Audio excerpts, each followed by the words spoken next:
Right, let's now shift our attention to the other big story that we're tracking on WION this morning, where China's coronavirus outbreak is showing absolutely no signs of abating. Overnight, there's been a massive spike in the death toll, with the Chinese state media now claiming that about 722 people so far have died due to this viral infection. And just in the last 24 hours, there have been 86 new casualties that have been reported, pushing the death toll in mainland China to well beyond what had happened in the SARS outbreak of 2002 and 2003. The number of confirmed cases of viral infection has now climbed up to over 34,500.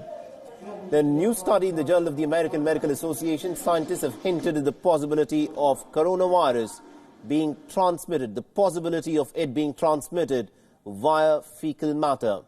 Now, 10% of the patients who are under examination in Wuhan presented symptoms of diarrhea and nausea before they were admitted.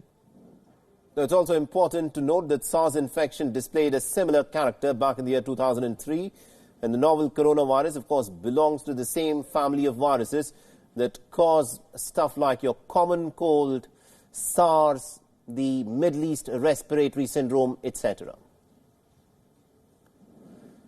And WION's correspondent Patrick Falk, who's presently in Beijing and tracking all the developments in terms of how the Chinese administration is there trying to contain the spread of this viral infection, has sent us this report. Listen in to what he had to say.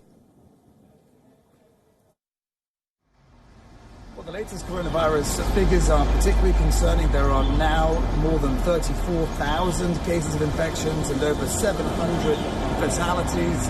That number is important because it's getting close to the overall number of deaths during the 2003 SARS crisis. A lot of people have been talking all along about this mortality rate, saying that at around 2%, the coronavirus is a lot less severe and life-threatening than SARS was, but it's obviously a lot easier to catch than SARS was, and it almost seems certain that the figures of people dying is going to be much higher than those of the SARS. Meantime, in Hong Kong, there's a real concern of the possibility of a wider outbreak. There have been cases of human-to-human transmissions among people that haven't even been to mainland China or abroad in the last 14 days. And of course, there are thousands of people, 3,600 in total, that are trapped on board a ship that is now being quarantined essentially at Kai Tak cruise terminal, and authorities are actually scrambling to try and track down thousands of other passengers that have been on board since a